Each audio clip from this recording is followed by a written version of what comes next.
تزکیہ نفس کے لیے یعنی اپنی ذات کو، اپنے نفس کو برائیوں سے پاک کرنے کے لیے کیا کسی مرشد کی بیعت کرنی چاہیے؟ کیا کسی دربار پر حاضری دینی چاہیے؟ کیا کوئی چلے کاٹنے چاہیے؟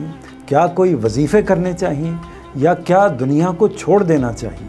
نبی کریم صلی اللہ علیہ وسلم نے ان میں سے کسی طریقے کی تعلیم نہیں دی ہے۔ آپ کے صحابہ کرام نے بھی ان میں سے کسی طریقے کو اختیار نہیں کیا۔ تزکیہ کے معنی صفائی کے ہیں، پاکیزگی حاصل کرنے کے ہیں، اور تزکیہ نفس کا مطلب یہ ہے کہ انسان اپنے ظاہر و باطن کو ہر لحاظ سے پاکیزہ بنانے کی کوشش کرے۔ یہی تزکیہ نفس دین کا مقصد ہے۔ ارشاد فرمایا ہے قد افلح من تزکا، یعنی وہ فلاح پا گیا جس نے تزکیہ اختیار کیا۔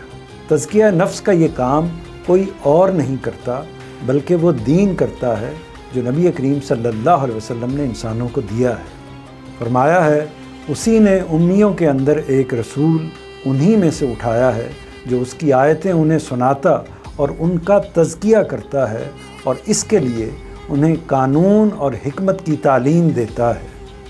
مطلب یہ ہے کہ کتاب و حکمت کی صورت میں جو دین ہمارے پاس موجود ہے اسی پر عمل کرنے سے تزکیہ حاصل ہوتا ہے، یعنی انسان اللہ پر، رسولوں پر اور آخرت پر ایمان لائے اور شریعت پر عمل کرے۔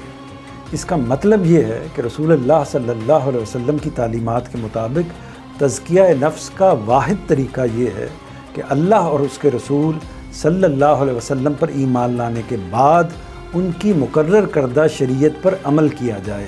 اس کے علاوہ جو طریقہ اختیار کیا جائے گا وہ دین کے خلاف ہوگا اور گمراہی کی طرف لے کر جائے گا۔